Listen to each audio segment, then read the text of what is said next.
Hello friends, Vicki here from Stamp Smiles. I am so excited today because I am sharing a project with you that I made as a guest designer for Brutus Monroe, and I have picked out this gorgeous stamp set called Conservatory of Quotes. It's got this beautiful floral image with lots of awesome quotes in it. And I'm also using some aqua pigment paper and this trusty Create Your Own Ending 6-inch ruler from Brutus Monroe.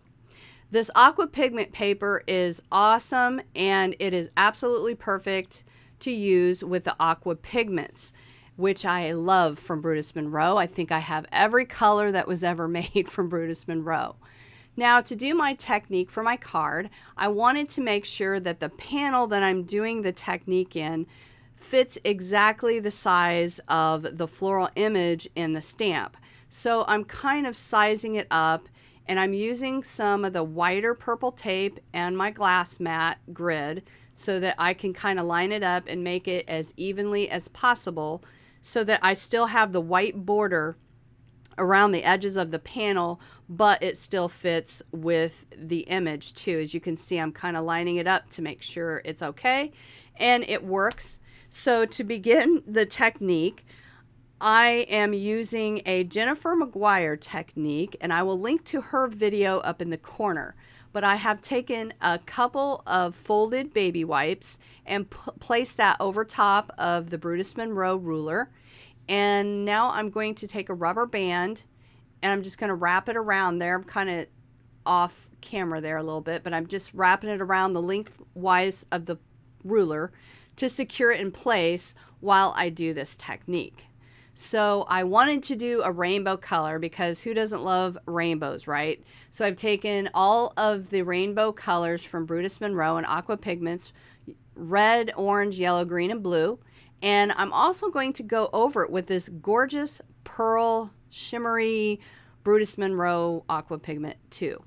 So what I have done is I've uncapped all of these aqua pigment colors, and they come with these handy little droppers that you can just drop over your project and squeeze the color over top where you want it. I'm just placing one color right next to the other one over top of the ruler. Now, when you do this, you want to be sure that you put the color that is long or wide enough that's going to fit over the panel that you want it to cover. So I made sure that I didn't go too far so that I could pick up every single color that I wanted to use on this. So I'm just swiping in a downward motion because I wanted the colors to be, you know, going straight across from each other. And as you can see, they blend really beautifully together. But for this panel, I wanted it to be a little bit more vibrant. So I'm just going to go right back over top of the areas that I've already covered and saturate it even more with some more aqua pigments. And these colors are very intense and concentrate as they are. So the baby wipe that you use might take out a little bit of that color. And as you can see, I'm going to give this a couple more swipes, but you can see how beautifully intense that got just on the second coating of it. And now I want to add some shimmer over top of it. So I'm using the pearl colored aqua pigment, and I'm just dropping some of that color right over top of the whole rainbow that I've done. This does not really add any color or take any color away. It's kind of a see-through, but it's very shimmery looking, and it's just beautiful. It has a beautiful effect on it, and you will see later on that I'm going to use it again for my project. And now my favorite part is to unveil what it looks like when you peel off the tape around the edges of it. And by the way, I love this purple tape. If you like doing techniques like this, I highly recommend the purple tape. It comes off easy. It doesn't tear your project up, and I really like using it. As you can see, it worked out perfectly for this. And hopefully you can see in the areas where I got the shimmer and how it looks. So now this card is going to go in a different direction, and I went ahead and left this in there because I thought, well, maybe some of you guys might like it this way. You can let me know what you think. But what I'm doing here is I'm taking a Brutus Monroe embossing ink cube, and I'm just inking the floral image up over the rainbow. And I am going to heat emboss the floral image with the Brutus Monroe Alabaster embossing powder. By the way, this alabaster embossing powder, I've been using it for a while, is really amazing because it did such a gorgeous job embossing on this detailed image. I really love it. So next, I'm using a sentiment from the stamp set that says, difficult roads often lead to beautiful destinations, which is exactly, I thought was perfect for this card because I kind of felt that way as I go along here, and you will see what I'm talking about. Now, this is the first time that I have used the Brutus Monroe Raven Detail ink. And as you can see, I just inked it up once and put it on there, which a lot of times, especially when you go over like a watercolor paper, it doesn't always do it. But I'm telling you, I inked it up once and went over it. I took another look at that ink and I thought, well, that was pretty amazing. And I started looking at my card and I thought, I really love that sentiment with the pop of black on it. So I decided to take a little bit further, and I'm adding some water to my glass mat, and I'm taking some black Brutus Monroe aqua pigment and going over top of it and swirling it around with the water to get it really watered down so that I can take my fan brush and make some splatters on my project.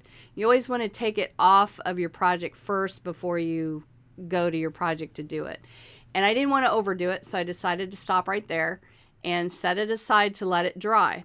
And as I started looking at it, I thought, I don't like the white. It kind of gets lost with that, you know, with that rainbow there. So I decided to take some more of that Raven Detail ink, and I stamped this floral image twice with aqua pigment paper. And I colored it with aqua pigments. Once I just colored the leaves. The other image I just colored the flowers. And then I used my scissors and I fussy cut the whole image out, and that's the block covering it up because I took some liquid glue and glued it down over top of the white embossed flower. And then the other image that I inked up, I just fussy cut out the flower portion, and this is me, you see, taking the dimensional foam tape to pop it up because I wanted to give the flowers just a little bit more dimension, and I kind of cut that set of 3 flowers out all at once, and then the little 2 ones on the side. And now I'm just mounting it over a piece of A2 sized Brutus Monroe Raven cardstock and matting it over top of that, and I think it just turned out really, really cool. But here's where I decided I wanted to add a little bit more shimmer, so I'm taking some more of that pearl aqua pigment from Brutus Monroe and a water brush. And I already have it in my little well over there that you can see where I was coloring up my image with a watercolor brush. And I'm just going over top of the aqua pigment flowers that I colored. And it didn't take away, you know, because I have a really subtle blue color going over top of the flowers. And it didn't take away from that. It just actually went right over top of it. And it made this really gorgeous shimmer over top of the flowers. And I really like the way that this turned out as opposed to just the white heat embossing. I don't know. You let me know what you think about that and let me know in the comments below. So to finish it off, I wanted to add just a little bit more sparkle to it. So I've taken some clear sequins and just glued them down over top to finish it off and give it a little bit of sparkle. I hope you've enjoyed my project today for Brutus Monroe, and if you like it, give me a thumbs up and please subscribe to my channel. I would love to hear from you. Thanks for stopping by.